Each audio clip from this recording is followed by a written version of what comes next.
Bonjour et merci de la fidélité sur nos plateformes de Tambour Matin. Bienvenue à cet entretien de Face à l'actualité. En République démocratique du Congo, le pouvoir est accusé de dérive dictatoriale par l'opposition. Vous le savez, l'opposition était dans la rue le 20 mai dernier pour protester contre l'insécurité, contre la vie chère, contre le processus électoral dit chaotique. Mais seulement, il y a eu une répression policière parce que l'itinéraire n'avait pas été convenu entre les organisateurs et l'autorité urbaine de Kinshasa. Entre les deux, qui a raison, qui a tort, parce que du côté pouvoir, on accuse l'opposition d'en avoir voulu en faire trop pour provoquer la police et avoir des images à balancer sur les réseaux sociaux. L'actualité en République démocratique du Congo, c'est aussi le processus électoral. Parce qu'on en parle, la CENI vient de tourner la page de l'enrôlement des électeurs. On en est à l'étape de la loi sur la répartition des sièges. On connaît désormais les nombres d'enrôlés après l'audit externe. Mais cet audit ne met toujours pas d'accord les acteurs principaux de ces processus électoraux. L'opposition accuse le pouvoir et la CENI de fomenter une large fraude électorale. Enfin, au Kasaï oriental, le feuilleton gouvernorat, IGF, est-il en train d'être tourné? Le gouverneur Mathieu Abedi traverse une zone de turbulence, ça tire de partout entre soutien et désaveu. Quelle lecture faire de la gestion actuelle de la province du chef de l'État congolais? Mesdames et messieurs, nous allons parler de tous ces sujets dans cet entretien avec un acteur politique, Théo Mbouyi, président provincial de l'UDA originel, parti politique. L'opposition de la majorité, on va le savoir. Monsieur Théo, bonjour et bienvenue. Bonjour, monsieur Arsène. Merci aussi pour cet honneur que vous nous donnez, que vous nous avez fait de communiquer avec le monde entier, pourquoi pas la population du Kasaï oriental. Alors, je l'ai dit, vous êtes coordonnateur, président provincial ou fédéral? Je suis le président fédéral de l'Union démocratique africaine originelle, le parti politique cher à l'honorable Loubaïa-Claudel André. De la majorité ou de l'opposition? Jusqu'à présent, UDA originel demeure un parti non aligné, c'est-à-dire un parti républicain qui est à côté du peuple congolais pour continuer à combattre pour la matérialisation et l'effectivité d'un véritable état de droit dans notre pays, la RDC. Vous n'êtes pas non aligné par conviction ou parce que le président national, M. Claudel Loubaïa, n'a pas eu des fonctions ministérielles? Historiquement, l'UDA originel a toujours été du bon côté de l'histoire. Vous le savez, c'est depuis le 1er mai 1968 que son président historique fondateur, l'honorable André Guillaume Loubaïa Ntalage de mémoire, a été assassiné froidement par le régime Mobutu. Pas parce qu'il avait insulté les chefs de l'État de l'époque ou parce qu'il avait trahi le pays, mais c'est parce qu'il avait réclamé que le pouvoir soit remis aux civils, c'est-à-dire qu'on puisse retourner à l'ordre constitutionnel de l'époque. C'est-à-dire aujourd'hui, l'UDA originelle a des fermes convictions qu'il ne peut pas trahir et nous, l'UDA, on ne peut pas cracher sur la mémoire de notre président fondateur. Depuis plusieurs années maintenant, votre président national se caractérise par des déclarations, des avertissements, d'alerte par rapport à la situation générale du pays, au point où on l'accuse d'être plutôt proche de l'opposition que de la majorité. L'opposition, c'est une position de conviction. Quand vous allez à l'article 8 de notre Constitution, le Constitution congolais est clair sur cette question. C'est-à-dire, l'opposition congolaise en RDC est reconnue. Et les droits qu'exerce l'opposition sont sacrés et sont limités que par la loi. C'est-à-dire, si aujourd'hui les gens trouvent que les communiqués, que les messages, que les avertissements du président Loubaïa-Claudel André les gênent, c'est-à-dire il est dans le bon, il est dans la vérité. Parce que Loubaïa-Claudel André demeure un républicain, il continue à soutenir l'instauration d'un véritable état de droit, d'une véritable démocratie qui devrait répondre aux valeurs, aux principes que défendent notre parti. Mais si aujourd'hui, un seul communiqué de Loubaïa-Claudel André gêne, vous devez vous rappeler que depuis qu'il a commencé à faire des communiqués, faire des messages, ce n'est pas seulement avec le pouvoir de Tshisekedi, c'est depuis le pouvoir de Joseph Kabila que Loubaïa-Claudel André faisait de même communiqués, il publiait toujours des tribunes, toujours pour l'intérêt supérieur et la construction et la croissance de notre jeune démocratie. De tous ceux qui pensent que Loubaya est contre Tshisekedi, que Loubaya dans ses communiqués, il est contre le pouvoir, il est contre les régimes. Personne n'a jamais rencontré ni critiqué le fond de ce qu'il fait comme communiqué. Les gens l'attaquent pour dire qu'il est frustré parce qu'il n'a pas eu de poste ministériel, mais personne n'a la hauteur, ni Amzi, de dire que par rapport au paragraphe premier qu'il a écrit, il a trompé. Non. C'est-à-dire, Loubaya fait son travail, il a toujours clamé sa loyauté envers la République démocratique du Congo, son pays. Voilà, nous allons parler du premier sujet de cette émission consacrée à cette marche de l'opposition qui a été réprimée par la police le samedi 20 mai dernier à Kinshasa. La coalition Moïse Katumbi, Denis Esanga, Augustin Matata Ponyo et Martin Fayulu avaient appelé à manifester contre l'insécurité, contre la vie chère, mais également contre le processus électoral dont elle dénonce plusieurs irrégularités. Cette coalition qualifie ce processus même de chaotique. Avant d'en arriver à la répression de la manifestation et votre lecture de la situation, qu'est-ce que vous pensez du contenu des revendications de l'opposition? J'ai dit ici que l'opposition, c'est une position de conviction et c'est reconnu en République démocratique du Congo. Le 3 ou les 4 leaders de l'opposition, honorable Denis Esanga, honorable sénateur Matata Ponyo, honorable Martin Fayulu, pourquoi pas honorable Moïse Katumbi, de tous ces 4 leaders, qui n'a jamais été avec le président Tshisekedi? Il n'y a pas longtemps Katumbi Moïse était avec le président Tshisekedi. C'est Sanga, n'en parlons pas. Non, il était avec lui à l'Union sacrée. Et aujourd'hui, qu'est-ce qui les amène à claquer la porte, à dire qu'ils font l'opposition contre le président Tshisekedi? Cela commence par les fondamentaux. Les fondamentaux, c'est ce que nous nous étions dit quand nous étions tous dans l'opposition à l'époque.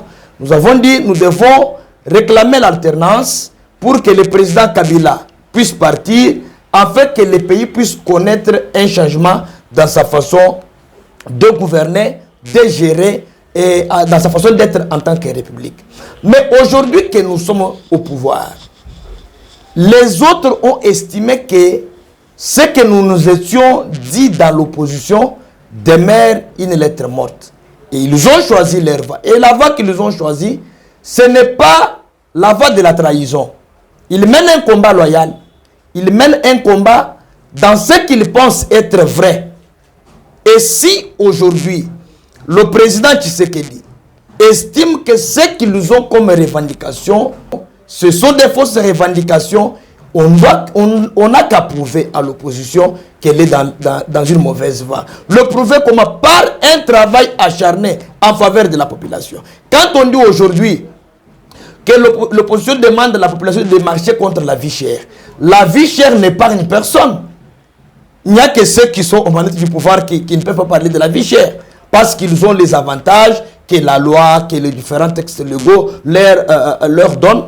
Mais toute population, tout citoyen lambda, c'est que la vie est maintenant très chère en République démocratique du Congo. Ce n'est pas une particularité de la RDC. Ce n'est pas une particularité de la RDC. Vécue presque partout à travers le monde. Une situation vécue à travers le monde, c'est vrai, mais à travers le monde, le gouvernement se bat pour pouvoir trouver des solutions aux problèmes. Vous avez l'impression que les gouvernants congolais ne se battent pas pour élever la Vous avez suivi la dernière visite de 7 membres du gouvernement, presque 11 membres du gouvernement qui étaient en Zambie. Vous avez suivi par après la réponse du président zambien. Et nous ne voulons pas en arriver là. Aujourd'hui, les problèmes qu'il y a en RDC, l'opposition critique la gouvernance actuelle. Est-ce que la gouvernance actuelle répond aux attentes de la population? Il reste à savoir. Non, la question, je vous la pose. Ouais. Vous l'avez soulevée, ouais, mais je vous la pose. Ouais. L'opposition, lorsqu'on prend toutes ces revendications, elle se résume par une mauvaise gouvernance. Ouais. Que pensez-vous particulièrement de cette gouvernance, vous, à l'UDA? La gouvernance du président Tshisekedi ou la gouvernance actuelle au pays n'a pas du tout répondu aux attentes de la population. Monsieur Arsène, dans cette province, Nous avons eu à faire des marches, nous avons eu à faire des déclarations politiques dans le cadre du rassemblement des forces politiques et sociales acquises au changement, avec comme revendication la population. Le peuple n'a pas d'eau, n'a pas d'électricité, n'a pas de l'emploi, il n'y a pas la construction des infrastructures publiques. Et aujourd'hui, on a toujours de l'eau en Mbuji-Mayi? Je ne pense pas. On a de l'électricité? Je ne pense pas. Est-ce que le chômage est-il réduit en Mbuji-Mayi à part le gouvernant? Je dis NON. C'est-à-dire la gouvernance actuelle a démontré quand même des limites et des faiblesses. Bien qu'ils ont encore la possibilité, le temps d'améliorer, mais dire aujourd'hui que la gouvernance actuelle elle est bonne, c'est-à-dire nous allons cracher sur la mémoire d'Etienne Tshisekedi Wamulumba.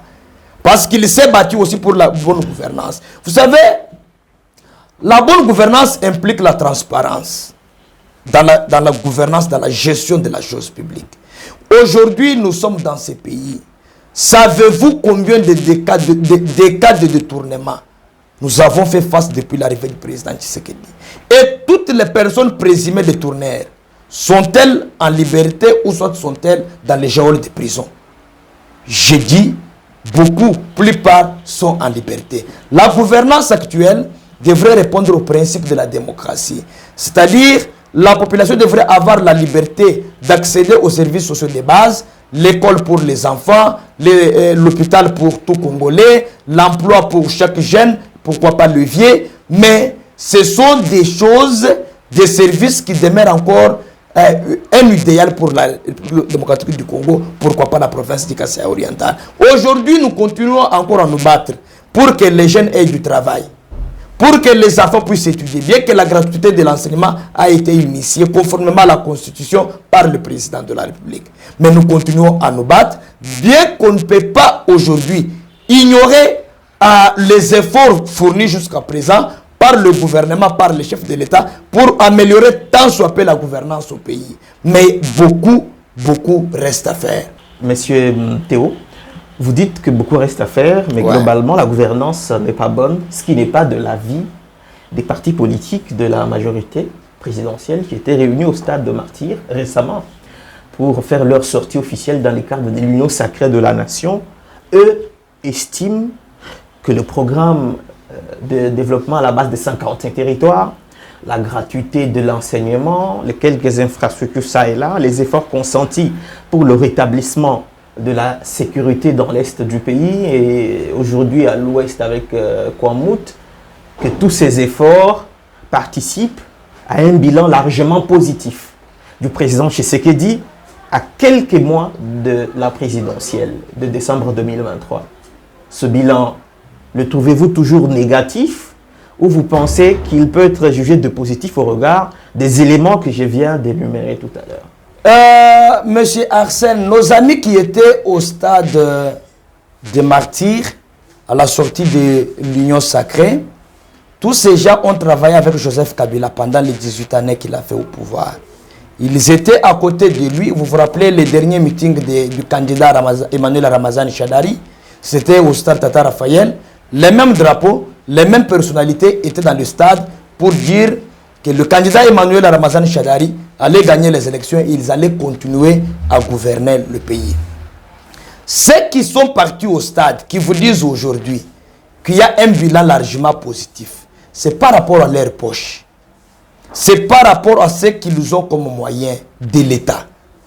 Mais prenez votre micro-baladeur, allez dans le fin fond de la ville de Mbuji-Mayi et posez la question à la population, qui est souverain primaire. Elle vous dira si oui, le bilan est largement positif. Si vous remarquez aujourd'hui, nos amis qui étaient partis pour la sortie officielle de l'Union sacrée, ils vous disent globalement, le bilan est largement positif. Et quand vous voulez entrer avec dans les secteurs tels qu'a été proposé par le chef de l'État, ils vont vous dire, ah, ils combattent le chef de l'État. C'est le seul argument qu'ils ont pour le moment. Ils ne sont pas à mesure de démontrer noir sur blanc comment le bilan est positif. Même à mon avis, je peux dire que le bilan est mitigé parce que dans la ville de Mbuji-Mayi, Pendant 5 ans, il y a au moins 2 écoles qui sont construites par les chefs de l'État. Nous avons des hôpitaux construits par les chefs de l'État. Les projets chez les Gelou et aux arrêts. Le projet de Safrimex est en train de tâtonner. Et tout ça, ça contribue à un bilan mitigé du président de la République. Aujourd'hui, que personne n'arrive à nous convaincre pour nous dire qu'il y a eu un changement tel que nous avons entendu, nous qui étions à l'opposition à l'époque avec le président Tshisekedi. On ne pensait pas qu'aujourd'hui au pouvoir, on pouvait payer un papier mouchoir en Bujimaï aujourd'hui à 800 francs. On ne pensait pas qu'avec le président Tshisekedi aujourd'hui au pouvoir, une petite boîte de lait Cobel qui coûtait à l'époque 4500 aujourd'hui, on sait l'acheter à 12 000. Et on va vous dire que c'est une histoire qui n'est pas une particularité pour la RDC, pour le Kassai oriental. Mais qu'est-ce que nous faisons en tant que gouvernants? Parce que gouverner, c'est prévoir. Quand il y a une crise, c'est vrai, il y a la crise. Comment nous avions pensé et comment nous avons pensé pour apporter de panacées aux différentes crises récurrentes dans les différents secteurs de notre pays? Nous disons à ceux qui pensent que dire que le bilan est mitigé, c'est un péché. Nous leur disons que nous n'allons pas baisser les bras. Parce qu'au moment où on disait à Joseph Kabila et ses amis que le pays était mal gouverné, les mêmes personnes qui étaient au stade, avec les mêmes drapeaux, les mêmes leaders nous disaient l'opposition n'aura jamais le pouvoir dans ces pays et que l'opposition continue à propager des faux bruits et un discours démagogue dans l'opinion. Et aujourd'hui, les mêmes drapeaux, les mêmes personnes sont venus autour de Tshisekedi. Ils continuent à dire le pouvoir est succulent et le peuple continue à croupir dans la misère. Donc il n'y a pas eu un changement ou ni un début de changement tel qu'entendu par nous. La marche de l'opposition était prévue d'abord les 13. Ouais. Le gouverneur de la ville a décidé pour des raisons de sécurité qu'elle soit reportée au 18. Ouais. Les organisateurs de la marche, eux, l'ont reprogrammé le 20. Malheureusement, le 20, il y a eu constellation de plusieurs manifestations politiques. La marche des jeunes de l'UDPS, le meeting du parti d'Ngobila, l'ACP. Et les itinéraires ont été tracés ou décidés par l'autorité urbaine pour éviter la confrontation. Mais le jour de la marche, on s'est rendu compte que l'UDPS a respecté son itinéraire, pareil pour Ngobila qui tenait son meeting. Ouais. Mais il n'y a que l'opposition qui, elle, a voulu marcher selon son itinéraire à elle, contrairement à ce qui avait été décidé par le pouvoir de Kinshasa. Et la conséquence, on l'a vu, c'est cette répression de la police qui a viré en une confrontation et il y a eu des victimes, des blessés. L'opposition pense que Tshisekedi est tout simplement en train de prendre une dérive dictatoriale. Est-ce que vous avez cette impression, vous qui n'êtes pas aligné? Je peux dire tout simplement que d'abord le gouverneur de la ville-province de Kinshasa a failli. C'est pour la première fois dans ces pays que l'autorité provinciale autorise 3 grandes activités politiques le même jour. Et je me suis posé la question, pourquoi mon grand frère... C'est déjà arrivé sous Joseph Kabila. Pourquoi mon grand frère... C'est déjà arrivé sous Joseph, parce que vous dites que c'est la première fois. Ouais. Mais pour être fidèle à l'histoire, ouais, sous Joseph Kabila, ça arrivait très souvent. Lorsque l'opposition projetait sa manifestation, la majorité annonçait la sienne le même jour. Et cela donnait des arguments à l'autorité pour annuler toutes les 2 manifestations. J'ai dit, l'autorité provinciale a autorisé 3 activités politiques le même jour dans la capitale. Annuler et autoriser les 3 activités, c'est tout à fait une chose différente. Aujourd'hui, je me suis posé la question pourquoi le vice-premier ministre et ministre de l'Intérieur, qui est de l'UDPS, a-t-il laissé le gouverneur de la ville-province de Kinshasa autoriser 3 grandes activités politiques avec toutes les conséquences qui peuvent en découler dans la ville-province de Kinshasa. L'opposition politique a écrit au pouvoir, au gouverneur, pour dire nous, on ne choisit pas les 18 parce que c'était une journée ouvrable. On choisit un samedi, le 20, le week-end. pour pouvoir marcher en fait de démontrer nos revendications. Et le même gouverneur reçoit la lettre de la Ligue des jeunes de l'UDPS. C'est une honte légendaire. Monsieur Arsène, je dis simplement que le président de la République et le régime ont permis à Ngobile de cracher sur la mémoire de fait Dr Etienne Tshisekedi Wamulumba. Je ne pense pas que Papa Etienne Tshisekedi au pouvoir de laisser un gouverneur autoriser 3 marches. Et qui a maintenant tiré les conséquences? C'est le régime, parce que c'est le régime maintenant qui est désacralisé, qui est condamné partout à travers le monde, qui est accusé d'avoir réprimé les manifestations de l'opposition. Il y a eu des blessés, il y a eu des brimades, il y a eu des arrestations puis des relaxations par après. Cela a profité à quoi? Mais ce qui m'a étonné, j'ai lu le communiqué du ministre des Droits humains. J'ai lu le communiqué et dans ce communiqué, le ministre dit le chef de l'État, garant du bon fonctionnement des institutions, n'est pas d'accord qu'il y ait la répression policière. Mais curieusement, le président de la République félicite un colonel de la police d'avoir maîtrisé le voyou. Et les propos du chef de l'État ont contredit le communiqué de son ministre des Droits humains. En suivant les propos du président de la République, qui était en train de féliciter un officier de la police pour le professionnalisme, alors qu'il y a eu des blessés, alors qu'il y a eu des personnes qui ont été copieusement acquiescées du coup, le président a contredit son ministre des Droits humains, et même le porte-parole du gouvernement, qui avait accusé la police aussi d'avoir réprimé certains manifestants. Mais le président est venu contredire ces 2 ministres. Non, le président, il félicite le commandant des opérations de la police d'avoir maîtrisé les voyous. Le président ne parle pas de la répression. Donc, nous, hier, quand on marchait dans l'opposition, on était des voyous. Nous, hier, quand on marchait avec lui, on nous a dit dans ces pays que journée sans école, nous, on a soutenu ça. Nous, Théo Mboui, on a soutenu dans cette ville une journée sans école. On était des voyous. On était des inciviques. On a vu parmi les manifestants, pour essayer de redessiner le contexte, on a vu parmi les manifestants des jeunes armés d'armes blanches attaquant la police.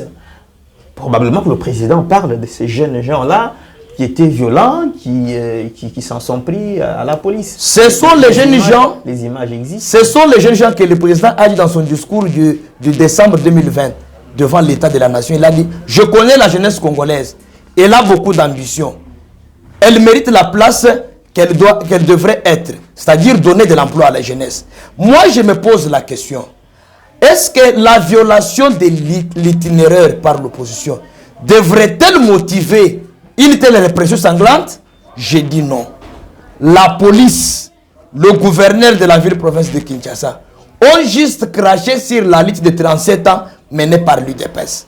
Et l'UDPS et le président Tshisekedi devrait avoir très mal pour ce qui s'est passé le 20 mai dans notre pays. Le problème aujourd'hui, c'est que le président, dans une de ses sorties médiatiques, je crois au Maroc, si ma mémoire ne me trahit pas, il a qualifié de l'opposition une opposition yapété. Une opposition qui n'existait pas presque au Congo. Mais pourquoi manifester la peur? J'ai vu même... Vous pensez que le pouvoir, le régime a peur de l'opposition? J'ai vu même hier M. Moïse Katumbi qui devrait se rendre au Congo central. Comment nous avons tous vécu l'événement, comment ça s'est passé. Ils sont en train de rendre Katumbi populaire dans ces pays. Ils sont en train de contribuer à sa crédibilité au niveau international. Et si aujourd'hui, le pouvoir estime que ce qui s'est passé le 20, c'est normal, ça m'étonnerait. Parce que je me rappelle le 30 novembre 2017, lorsqu'une marche a été organisée sur l'ensemble du territoire national, on connaît ce qu'il y a eu. Il y a eu des morts. Rossi Mukendi a été tué dans les mêmes circonstances, assassiné. Et la personne qui était ce jour-là, le commandant des opérations sur terrain, Karine Lokesso, est aujourd'hui en prison de Makala.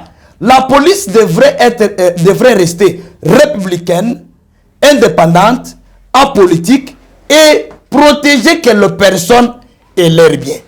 Estimer aujourd'hui que la police a été professionnelle, alors qu'il y a des personnes blessées, il y a des personnes qui ont été arrêtées, je dis NON.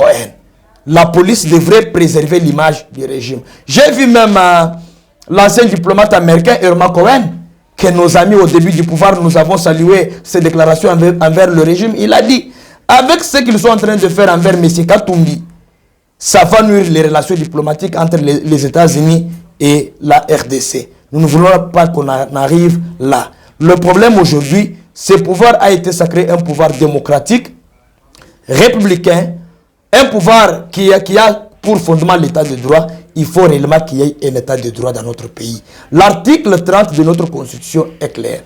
Un Congolais, toute personne se trouvant dans les frontières de la RDC, a le droit et la liberté d'y circuler et il devra avoir que des limites imposées par les lois du pays. Imposer un Congolais, un opposant de circuler au pays, c'est lui donner du poids, la crédibilité et une cause de popularité à travers le monde entier. On va parler du processus électoral. La CENI vient de passer à une autre étape. Après l'enrôlement des électeurs et l'audit externe de son fichier par 5 experts nationaux et internationaux, le fichier a été qualifié de fiable, quoique près de 3 millions de doublons ont été extirpés. On en est à un fichier de plus de 40 millions d'électeurs qui seront d'ailleurs d'ici là convoqués pour renouveler les assemblées nationales et provinciales et élire ou réélire leur président de la République. Les partis politiques, en principe, devraient commencer à s'apprêter pour préparer les listes de leurs candidats. Mais l'opposition continue à grimacer, à contester ce fichier électoral, à rejeter en bloc l'audit externe qui a été réalisé par les experts en la matière. Et d'ailleurs, la raison pour laquelle un sit-in était prévu, c'est jeudi, devant le siège de la CENI, manifestation qui a été refusée par l'hôtel des villes de Kinshasa, tout simplement parce que le boulevard du 30 juin fait partie des zones neutres dans lesquelles il ne devrait pas y avoir ce genre de manifestations, selon l'arrêté d'Ngobila de 2021, si je ne m'abuse pas. Vous, au niveau de l'UDA, que pensez-vous du processus électoral tel qu'il est conduit jusqu'ici? Êtes-vous de ceux qui estiment que le processus est chaotique, et donc de l'opposition, ou la majorité qui pense que les chiens aboient, la caravane, elle avance?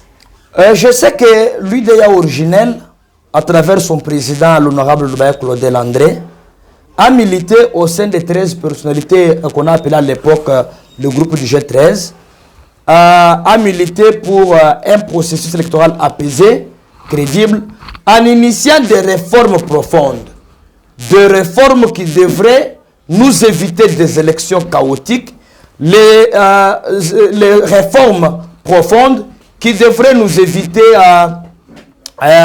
des contestations inutiles lors des élections. Et aujourd'hui, la question reste à savoir, est-ce que le processus est crédible?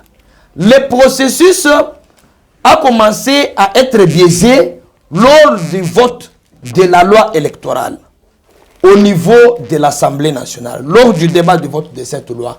Les G13 avaient proposé une loi avec la loi Lokondo, avec l'ancien député national Henri Thomas Lokondo de mémoire, un grand républicain. Mais quand cette loi est arrivée à l'Assemblée, c'est devenu la loi Mbata Mbosso.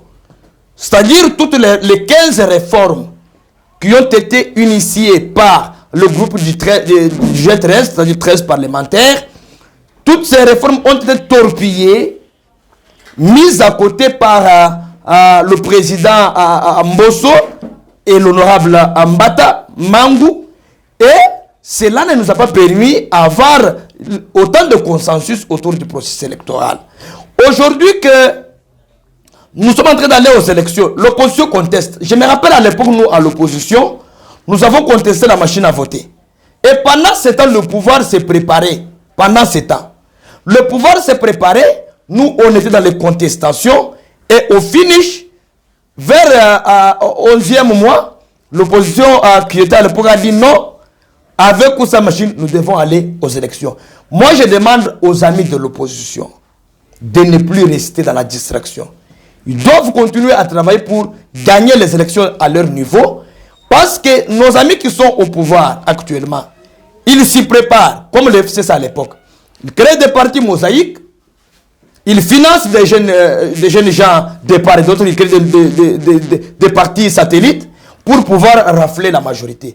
Mais si l'opposition continue dans les contestations, je pense que même après les élections, il y aura des contestations.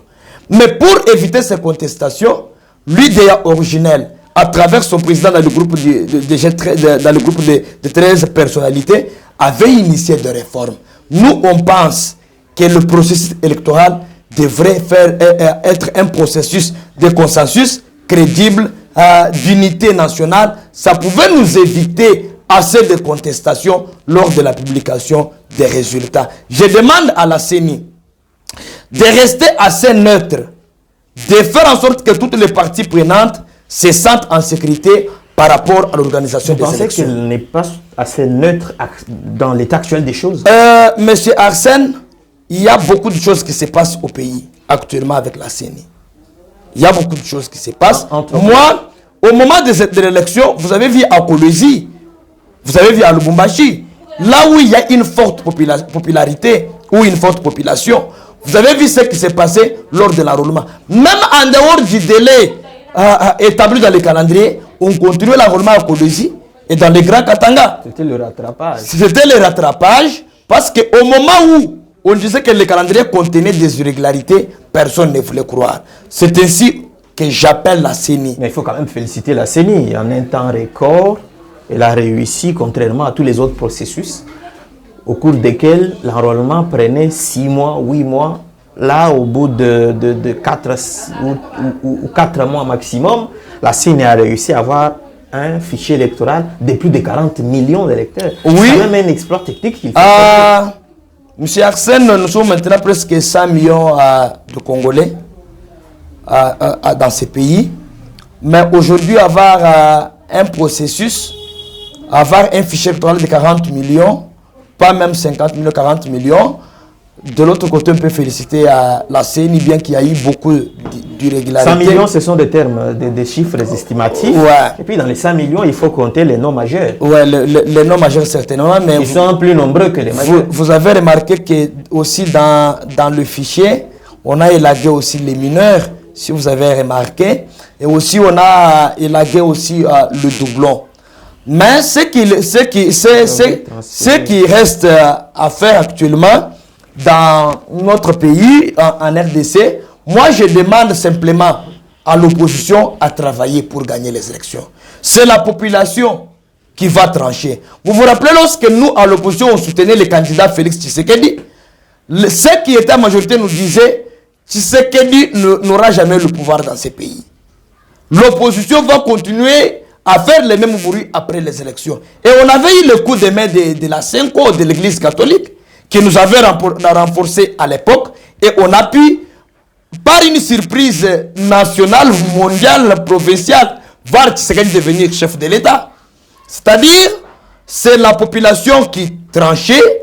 Et je demande également à l'opposition de mobiliser les partisans qui sont, ou les peuples, une frange de la population qui est avec eux, de continuer à travailler au niveau de leurs partis politiques respectifs pour pouvoir gagner les élections.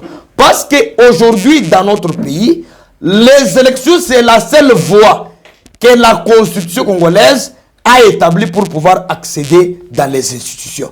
À part les élections, il n'y a pas une autre voie. Je vais vous poser une question et vous allez donner votre point de vue comme observateur de la scène politique et surtout comme vous revendiquez comme étant au centre républicain. Vous n'êtes aligné ni à gauche ni à droite. Nous sommes avec la République. Vous êtes avec la République. Même si on sait que ceux qui se revendiquent souvent au centre basculent aux vagues des intérêts. Monsieur Théo, nous avons en face plusieurs personnalités qui se sont déclarées candidats à la présidentielle de 2023. Le président sortant, Félix Tshisekedi, Délice Songa, qui est, je ne sais pas s'il est toujours, très proche de Claudel Lobaya. Vous avez ensuite Matata Pognon, un ancien Premier ministre, Martin Fayulu, qui continue à se déclarer président élu. Moïse Katumbi, ils sont très nombreux. Ils sont très nombreux. Vous avez l'ancien Premier ministre encore Mozito. Tous ces gens veulent briguer la présidence de la République et c'est des personnalités connues sur le plan national. Qui, à votre avis, part favori dans cette course? Nous avons en face le président Félix-Antoine Tshisekedi, Tshilombo. Nous avons l'honorable Délice Sankimpouk Dakasenk. Nous avons le sénateur Augustin Matatampogno. Nous avons Moïse Katumbi, ainsi de suite. Celui qui est favori dans cette course, c'est celui qui sera élu par le peuple congolais. Non, vous évitez la question. Je n'ai pas évité ma question. Je n'ai pas au regard de leur ancrage socio-politique. Ouais. Tshisekedi est au pouvoir, on peut considérer qu'il a l'avantage, ou c'est pas le désavantage d'un bilan qu'il faudra défendre. Ouais. Vous avez Matata Ponyo qui revendique avoir un bilan, Congo Airways, bâtiment intelligent et toutes ces choses qu'il cite, mais il a un grand procès qui le colle, le procès Bukangalonzo. Vous avez Katumbi qui revendique avoir un bilan quand il était gouverneur à l'époque. Délice Sanga qui veut refonder le Congo. Le Congo, ouais. Et donc, Mozito qui dit que celui qui avait permis de sortir le pays du chaos quand il était Premier ministre. Et donc, vous avez toutes ces personnes qui chacun a son bilan et a ses idées. Ma question, c'est que si élection présidentielle il y a, on espère qu'il y en aura la CENI, rassure qu'il y aura élection. Il y aura les élections, ouais. Qui, à votre avis, a plus de chances de l'emporter? Jusqu'ici, pour vous permettre de répondre, plusieurs sondages des agences internationales donnent Tshisekedi très favori.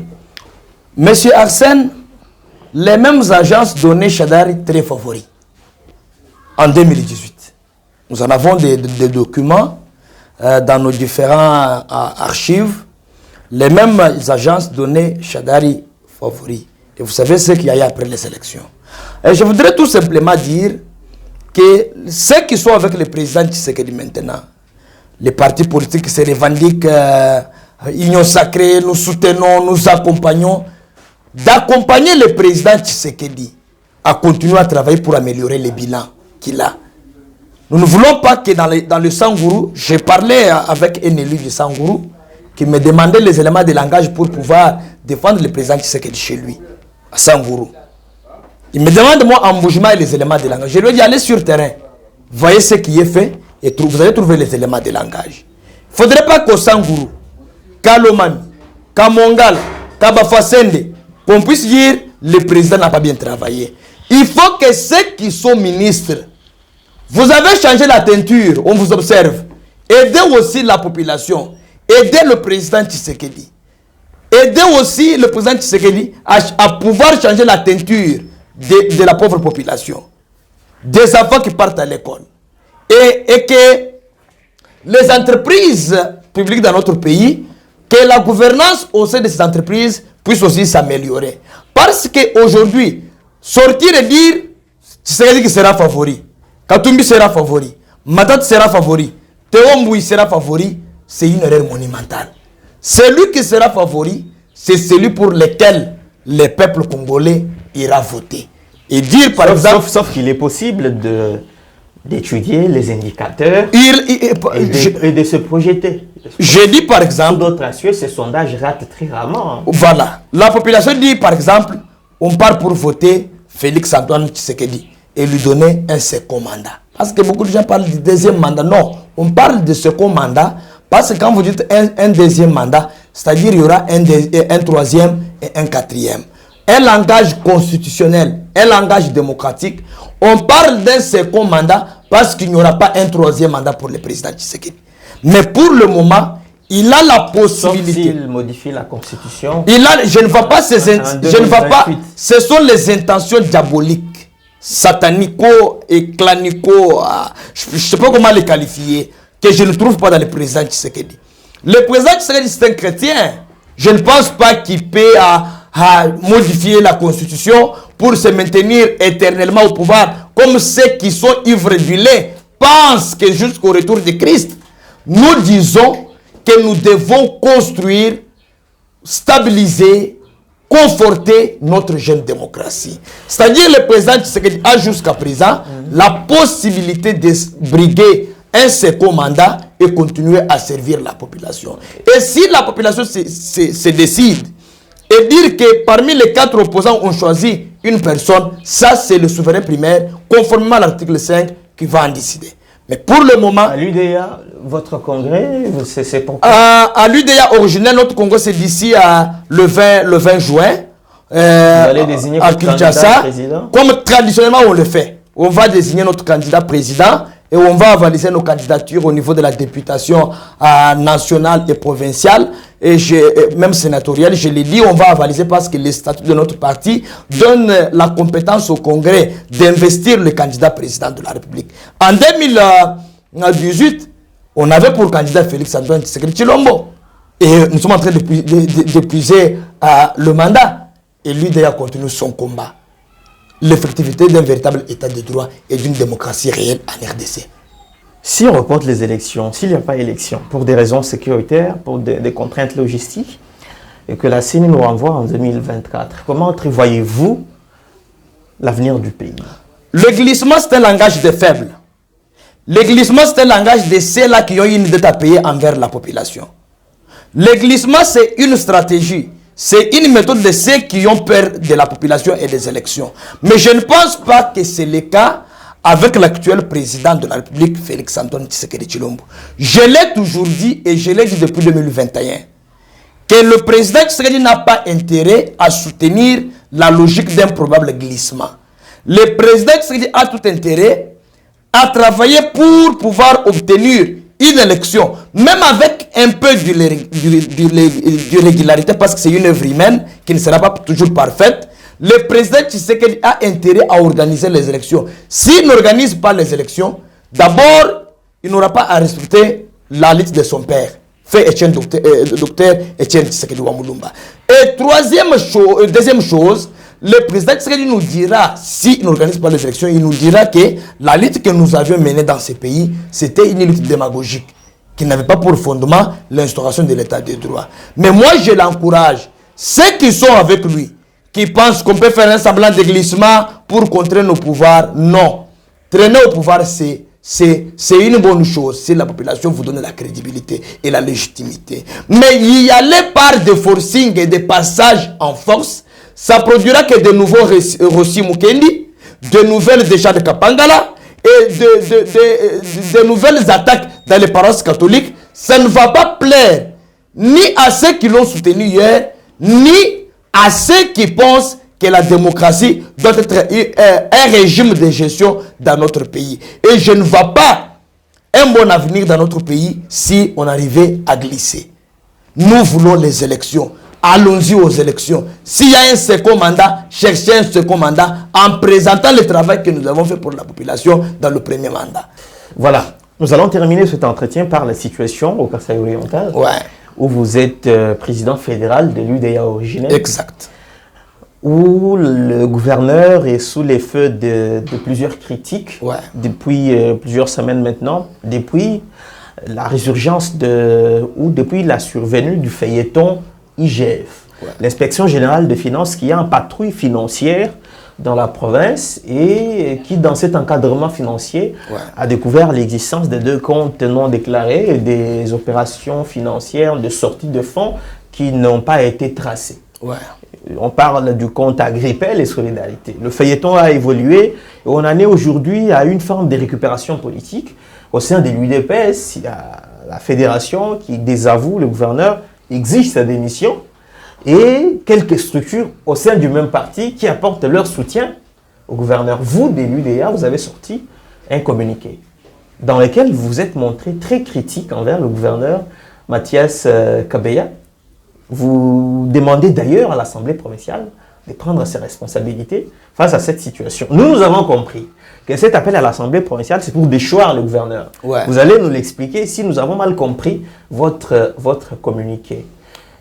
Depuis janvier 2019, qu'on a eu l'alternance dans notre pays, la province du Kasaï oriental est payée en monnaie de singe. La province du Kasaï oriental, qui était meurtrie, discriminée, clochardisée par le régime qui se sont succédés dans notre pays devraient beaucoup bénéficier du régime actuel au pays. Depuis l'ancien gouverneur Maweja, qui est venu dans notre pays, nous avons assisté à des théâtres, des scénarios dans la gouvernance de la province. À un moment, on va vous dire, vous allez manger, vous allez vous rassasier, vous allez avoir de l'eau. Et on a donné du carburant plusieurs fois à la régie des eaux pour donner de l'eau. Et enfin, quand Maweja part, l'Assemblée professionnelle vient nous dire non, Maweja a détourné 1 500 000 $. Mais quand Maweja était là, on nous disait qu'il n'y a pas d'argent. C'est le tour de la gouverneure par intérim. Quand elle est restée, nous l'avons soutenue. Parce qu'on voyait en elle la volonté, le patriotisme, l'orthodoxie pour pouvoir tant soit peu à servir la population. Mais au finish, quand elle part, l'Assemblée vient en retard nous dire qu'elle a détourné 6 millions de $. Mais vous savez très bien que 6 millions de $, c'est 6 km de route. Selon les indicateurs de la Banque mondiale. Vous savez qu'avec 1 million de $, on peut construire quand même des écoles. On peut construire des centres de santé. Avec 1 million de $, on peut, avec 6 millions de $, on peut améliorer quand même la fourniture en énergie électrique dans la province du Kasaï oriental.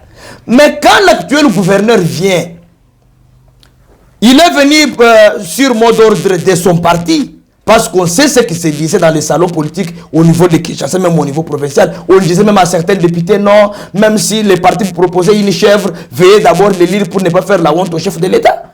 Ici, dans cette province. Et cela a été accepté. Le gouverneur est venu, nous l'avons félicité, on l'a accepté. Mais nous assistons à quoi? Nous avons commencé par voir une pléthore des membres dans le cabinet du gouverneur, du pléthore dans le cabinet du gouverneur.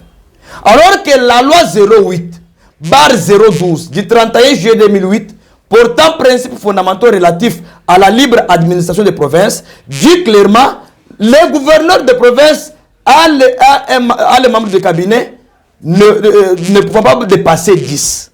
Non, membres du gouvernement. Non, même au cabinet. Okay. La loi est claire sur cette question. Même les membres du gouvernement. Mais les membres du gouvernement sont au nombre de combien? Les membres du cabinet, c'est plus de 30 dans ce cabinet-là. Et nous avions compris que l'homme est venu, pas pour aider la province, mais pour contribuer à sa régression, à sa descente dans les enfers. Et l'homme est venu, pas pour faire en sorte que l'espoir puisse être remis à la population, mais l'homme est venu pour que l'ombre de la mort puisse planer sur notre population. Vous êtes quand même fort. Et vous remarquez... Vous êtes quand même fort parce que... Je l'ai dit aujourd'hui. Parce que quand il présenta son programme d'action à l'Assemblée provinciale, il n'y avait pas d'indice de mauvaise foi. C'était un programme ambitieux. Et qu'aujourd'hui vous dites qu'il est venu pour faire planer l'ombre de la mort. Sur notre population. Le gouverneur, dans son programme, il nous a promis de construire 48 km de route urbaine sur la ville de Mboujmaï. Et il a commencé où? Lui, le gouverneur, a commencé où? Nulle part. Le gouverneur a promis de réhabiliter ou de construire l'axe Mboujmaï-Louise. Il est où? Il a construit jusqu'où? Le gouverneur a promis de construire l'axe Mboujmaï-Mpanyamoutombo. Il a construit où? Il a commencé où? Donc, nous assistons au pillage des finances publiques. Nous assistons à un pouvoir très faible, une gouvernance très faible au niveau de la province du Kasaï oriental. Cela n'amène pas la population locale à continuer à faire confiance et à son parti et au président de la République. Parce que quand un gouverneur vient, on nous dit non, celui-ci c'est l'homme du chef. Si vous ne le lisez pas, vous avez voté contre les chefs. Pour honorer les chefs, votez seulement le gouverneur. Mais le gouverneur est là. Les membres de son cabinet qui sont là, pléthore, impayés. Les agents de la DGR Kaor, qui mobilisent même les recettes au niveau local, sont impayés. Mais le peu de moyens qu'on reçoit de la taxe GoPass, qu'on reçoit des réseaux de télécommunications, pourquoi pas vous les médias qui payent la province, le peu de moyens partent où? Nous disons simplement que le pouvoir a failli au Kasaï oriental depuis 2019 jusqu'à ce jour. Le pouvoir a failli. Qu'est-ce qu'ils sont venus innover? Le pouvoir provincial, qu'est-ce qu'il a innové? Rien du tout. En dehors des fourneurs à qui on a cédé le péage, et nous disons toujours jusqu'à présent, il n'y a pas la transparence. Il y a une opacité grave qui plane sur les finances publiques de la province du Kasaï oriental. Si le gouverneur avait encore la honte comme ami, il devrait démissionner. Mais malheureusement, la honte a épousé nos grandes sœurs au Kasaï oriental. Et le ridicule ne tue pas. Nous avons aujourd'hui les ministres, je vous le révèle, les ministres provinciaux qui sont impayés et qui réclament même le paix d'argent des jetons de présence qu'on perçoit au conseil des ministres. Et pendant ce temps, les gens vous disent non, il n'y a pas d'argent. Non, messieurs. Quelqu'un qui apporte un discours tel qu'il n'y a pas d'argent, son seul choix c'est démissionner. Laissez la personne qui peut venir mobiliser le peu de moyens. Quand on vous dit par exemple aujourd'hui, il y a un compte entre Agrippel et le compte Solidarité qui a reçu 1 milliard de francs fin 2022. Et qu'on vous dit aujourd'hui que cet argent n'existe plus. Mais c'est grave. C'est grave si il y a de telles accusations. Non, le gouvernement provincial a initié un projet de réserve stratégique. Il y a des champs qui ont été élaborés, il y a du maïs en stock. Monsieur Arsène, les images qui ont été présentées par son je sais que vous êtes un monsieur de communication. Vous êtes un monsieur très intelligent, bien connu et identifié au Kasaï oriental en Bujumaï. Quand on vous dit qu'il y a réserve, c'est-à-dire quoi? C'est-à-dire, il y a déjà sur les marchés autant de maïs, les maïs s'achètent parfois à 1000 francs et que le reste... Donc l'excédent est gardé en réserve stratégique. Mais quand sur les marchés, nous avons aujourd'hui un méca de maïs revient à 4500. Et on continue à vous dire une réserve stratégique. On trompe qui? Nous assistons au simulacre de gouvernance. On nous fait de gouverner. Et cela a pour conséquence la réduction de la confiance. La population n'aura pas encore confiance dans le gouvernement actuel. C'est pourquoi l'IDPS, les partis amis, veut se racheter par rapport à cela. Aujourd'hui, il y a un dossier qui était dans cette province, le dossier minier de Katende. Il y a eu des fonds qui ont été versés à la comptabilité de la province. Il y a eu des documents qui ont circulé. Est-ce qu'on peut, le fisc, nous montrer la traçabilité de ces fonds? Et les fonds de la province, pourquoi on a peur de dire qu'on a déjà autant dans les comptes? Alors qu'au niveau national, on les dit clairement par le ministre des Finances, il dit non, pour cette fois-ci, le régime financier a mobilisé 1 milliard. La DGRAD, le DGDA a mobilisé. Mais pourquoi en province, on a peur de nous dire que la DGRCAOR a mobilisé quand même à travers la taxe jeton instaurée? On a mobilisé par exemple 10 millions de francs pour ce premier trimestre. Pourquoi on a peur? C'est parce que tout simplement, on veut continuer à gérer dans l'opacité, piller les finances publiques de la province. Et quelle est la solution? L'UDPS demande que les gouverneurs démissionnent. Ouais. Vous demandez aux députés de tirer les conséquences de cette gestion. Tirer les conséquences? Vous avez suivi à Tanganyika, la gouverneure est partie pour incompétence et détournement. Au Kasaï oriental, les mêmes motifs planent sur le gouverneur. L'incompétence et le détournement. On ne peut pas avoir honte ni peur de le dire. Même ceux qui sont autour du gouverneur savent que leur chef est incompétent. Ils savent que... Ce n'est pas ce qu'ils disent. Je vous dis... Ils disent que vous vous acharnez pour des... Non, ce n'est pas de... Acharné sur le gouverneur Machadi. Ce n'est pas de l'acharnement. Vous savez, dans cette province, il y avait un gouverneur, M. Alphonse Ngoï Kassange. Il avait des faiblesses dans sa gouvernance, on sait très bien.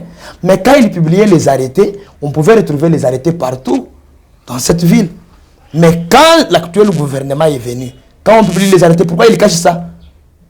Ils ont l'habitude de cacher. Ce n'est qu'un petit exemple. C'est pour vous montrer qu'ils se reprochent de quelque chose dans leur gouvernance.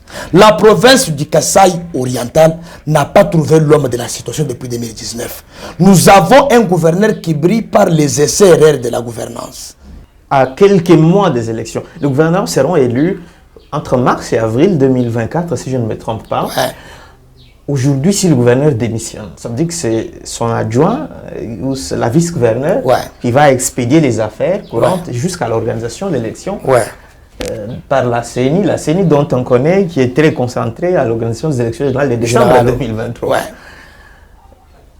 Certains estiment qu'au lieu d'exiger la démission du gouverneur, il faut plutôt continuer à lui mettre la pression pour qu'il améliore sa gouvernance. Parce que s'il démissionne, ce sont les mêmes et donc son régime qui va continuer à gérer probablement jusqu'aux élections. Parce que Mme Longa Moussouamba, après la démission de Maweja, elle a fait 1 année et plus à la tête de la province. Est-ce que, pensez-vous, quand vous regardez le visage du gouverneur, pensez-vous que c'est quelqu'un qui a l'éthique pour démissionner? Il n'en a pas. Si vous jugez quelqu'un sur son visage, vous jugez sur son visage, vous ne savez pas ce qui se passe dans sa tête. Vous allez remarquer... Vous lui prêtez des intentions. Vous allez remarquer que lors de la remise et reprise avec moi, Kazadi Longa Moussouamba, le gouverneur n'a jamais dit combien l'ancien gouverneur intérimaire avait laissé dans les comptes. C'était un mauvais signe pour nous. C'était un mauvais signe pour nous. Et les signes ne trompent pas. 1 année après, vous voyez ce qui se passe actuellement en province. Le problème aujourd'hui, c'est que l'Assemblée provinciale doit sortir dans les copinages avec le gouverneur de province. Doit faire un contrôle rigoureux, tirer les conséquences, c'est-à-dire déchoir les gouverneurs. Même si ça est... Quand on les destitue, mais c'est là que je pose la question. Monsieur Arsène, quand on les destitue, quelle va être la suite? Vous ne pouvez pas trouver un voleur dans votre grenier en train de voler. Vous dites, ah, il est 4 h du matin, si je l'arrête maintenant, il n'y a pas un problème, comme il est déjà 4 h, j'attends seulement 5 h ou 6 h, on va l'arrêter. Non. Vous devez interrompre son action civique, son action criminelle. Aujourd'hui, la province du Kasaï oriental souffre. Le président Tshisekedi ne quittera jamais Kinshasa devenir le gouverneur du Kasaï oriental. Ses collaborateurs qui sont des gouverneurs, le gouverneur du Kasaï oriental est en train de cracher sur la mémoire encore de feu docteur Etienne Tshisekedi. Si les collaborateurs du président Tshisekedi ont vraiment la honte de ce qui se passe au Kasaï oriental, devraient commencer par accentuer la pression à leur niveau aussi sur le gouverneur pour qu'il améliore la gouvernance. Il va améliorer quand? Nous ne voulons pas qu'aujourd'hui que l'IGF est venu nous a révélé des choses graves, qu'on les laisse et qu'après 5 mois on commence à regretter, on devrait profiter de la révélation de l'IGF pour lui demander de partir. Nous disons, les ridicules ne tuent pas. Si les ridicules tuaient, l'actuel gouverneur devrait rendre l'établier. On va terminer cet entretien, M. Théo, en guise de conclusion. Quel est le responsable de cette situation? Vous avez dit que depuis 2019, le Kasaï oriental n'est pas gouverné. Il y a un simulacre de gouvernance, une théâtralisation de la gestion de la province. Quel est le responsable? La population, l'Assemblée provinciale, les partis politiques? Et comment vous entrevoyez l'avenir? Le premier responsable, c'est l'UDPS Tshisekedi, son parti. Tout le temps qu'il y a les élections de gouverneur dans cette province, là, il y a des jets privés qui viennent atterrir à l'aéroport de Lipemba. Là, il y a des 15 000 $, des 20 000 $, des 10 000 $ pour louer des jets privés et venir assiéger les hôtels de la ville pour faire pression sur les députés. Je me rappelle en 2019, lorsqu'on voulait élire Maweja, les députés ont été assiégés à l'hôtel Kachibou. Je me rappelle, je connais tout ce qu'il y a eu comme climat qui a entouré l'élection de Maweja. En 2022 ici, lors de l'élection, j'ai vu même le premier vice-président de l'Assemblée nationale avec des jets privés venir ici en Mboujmaï pour influencer les députés. Et les députés ont fini par céder à cette influence. Le premier responsable qui nous a rendu un mauvais service au Kasaï oriental, c'est l'UDPS Tshisekedi. Dans le choix des mauvais gouverneurs, dans le choix des candidats qui ne maîtrisent rien, qui n'ont aucune maîtrise de la gestion de la chose publique. Même s'ils venaient pour apprendre, on n'apprend pas dans les institutions. On n'apprend pas au sommet de l'État. On n'apprend pas au sommet de la province. Quand nous, leaders, on cherche le pouvoir, tous les jours, on apprend. Tous les jours, on apprend. Quand nous cherchons le pouvoir pour gouverner une province comme le Kasaï oriental, on apprend tous les jours. On cherche à comprendre comment, si nous sommes là, comment faire pour rendre l'espoir à la population. Le deuxième responsable, c'est la population du Kasaï oriental. Parce que notre population, lorsqu'il y a les élections de gouverneurs, vous verrez des motos ici. Nous, on soutient. Nous, on soutient. Et quelqu'un va vous dire, non, qu'on laisse seulement à tel parce que c'est le mandat de leur parti. Aujourd'hui, les mêmes peuples, la même population continue à croupir dans la misère. La même population n'est pas fière de la gouvernance actuelle de la province du Kasaï oriental. Il y a tantôt quand on l'a dit à la Cage, quand on l'a dit à Mamayem, quand on l'a dit du côté parquet, quand on l'a dit à Kassaluka 20, et tout ça, qui en tire les conséquences? C'est la population. Je voudrais dire le troisième responsable avant de parler de l'avenir, ce sont les députés provinciaux qui continuent à céder au mot d'ordre, au dictat. Des gens qui continuent à rester à Kinshasa dans des salons climatisés et ils viennent, ils disent non, au Kasaï oriental, on doit gagner un gouverneur. Mais ils sont incapables d'assumer le bilan de leur gouverneur. Quand vous dites le gouverneur a failli, ils vous disent vous nous combattez. Non, messieurs, on ne vous combat pas. C'est de notre droit de vous dire que tous vos gouverneurs que vous avez donnés par mot d'ordre au Kasaï oriental ont failli à leur mission et continuent à cracher sur la fameuse élite de 37 ans que vous nous vantez tout le temps. Vous nous avez vanté pendant plusieurs années. Dès qu'aujourd'hui, nous sommes au pouvoir. L'avenir, je demande à la population de faire confiance à l'UDA originelle dans l'avenir. Je ne le dis pas pour le plaisir de dire. Je ne le dis pas par complaisance, parce que la complaisance n'est pas notre chemin, ni notre ami. Je le dis par conviction et par patriotisme. Que la population, que les amis d'autres partis politiques nous fassent confiance. Aux élections de 2023, l'IDEA sera candidat gouverneur pour relever les défis. Parce que l'UDPS Tshisekedi a failli au Kasaï oriental. Votre parti va aligner un candidat gouverneur? L'IDEA originel aura un candidat gouverneur en 2024. Au Kasaï oriental. Au Kasaï oriental, parce que l'UDPS Tshisekedi a failli. Tous les gouverneurs qu'il a proposés ont brillé, comme je peux bien dire, ont brillé que par l'opacité, l'incompétence, le détournement, et ce sont des gouverneurs pleurnichards. L'IDEA aura un gouverneur, l'homme de la situation, qui viendra avec un seul programme, rendre l'espoir à la population. Merci. Théo Mbouyi, président fédéral de l'UDA originel, parti politique républicain, au centre pour le moment, qui n'est ni de l'opposition ni de la majorité. Donc merci de vous être soumis à cet exercice face à l'actualité, avec l'espoir de vous retrouver pour un autre numéro.